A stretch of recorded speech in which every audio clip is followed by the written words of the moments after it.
Whether it was transporting NASA's spacecraft or moving the world's largest oil rig from one place to another, there have been many such transport operations in history that are only believable when we see them with our own eyes.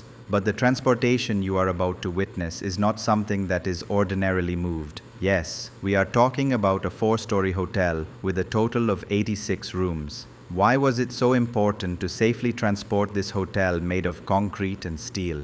How was this hotel, weighing millions of kilograms, separated from its strong foundations and moved from one place to another? Hello and welcome. If you're new here, welcome to Amazing 5. Located in the city of San Jose, California, this hotel was built in 1911 by Thomas S. Montgomery. A few years before its construction, the first railway station was opened in San Jose, causing the population to grow day by day. Naturally, where there is more hustle and bustle, businessmen do not want to miss any opportunity, and T.S. Montgomery did the same. He bought land here and built a magnificent hotel and restaurant, which he named Hotel Montgomery. It was the most luxurious and modern hotel of its time, built using the latest technology of that era, concrete and steel.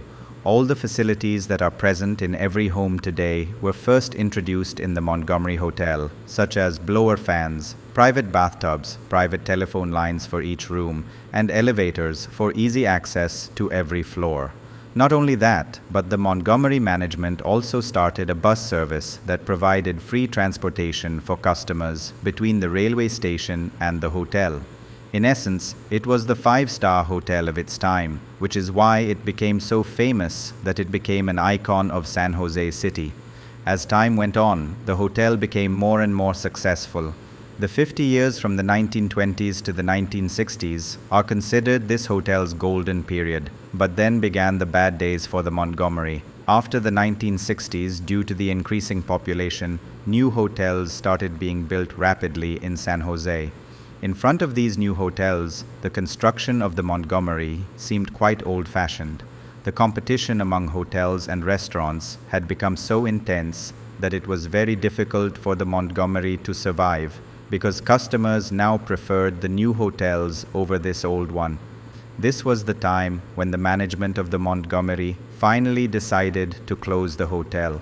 The race of competition had grown so much that after the 1980s and 1990s, there was no space left to build new hotels in downtown San Jose. But on the other hand, the demand from visitors was not decreasing at all. In the 1990s, while the Montgomery Hotel looked like a deserted mansion, the other 5-star modern hotels next to it were bustling with customers. Next to the Montgomery was the Hotel Fairmont, which had 535 rooms. Despite having so many rooms, this hotel was always overbooked, which is why they desperately needed to expand. Their bad luck was that they needed space to expand their hotel, and that space was not available. They had only one option: to buy the empty Montgomery Hotel building and then demolish it to build the second portion of the Fairmont Hotel.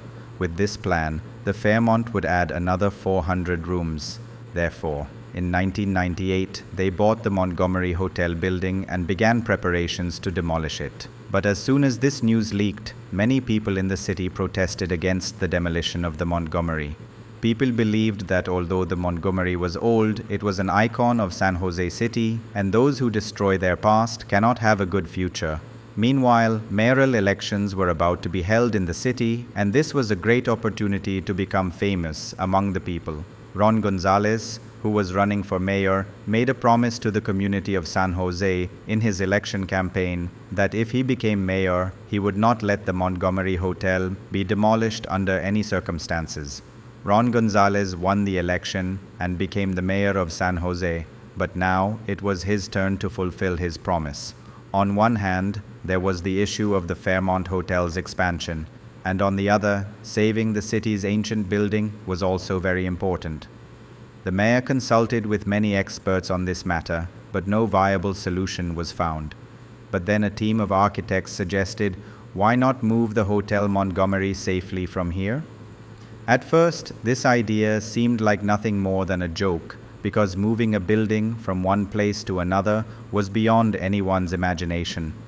But the mayor liked the idea, and to accomplish this task, He approved a budget of $12.5 million and also formed a team of experts. When the estimation was done, it was found that the building weighed at least 4,500 tons. This weight is equivalent to 25 Boeing 747 aircraft or 750 African elephants. Lifting such a massive weight was one thing, but safely separating the building from its foundation and moving it to another place was a task that was being done for the first time in history. Along with all these problems, there was another issue. Where would the building be moved to? The San Jose Redevelopment Agency, which is a government body, had a vacant piece of land, and fortunately, this land was only 180 feet away from the Montgomery Hotel. Now, the decision was made to move the Montgomery 180 feet from its location. The challenge was that during this process, neither the building's structure nor its decoration should be damaged. In the year 2000, work on this impossible task finally began.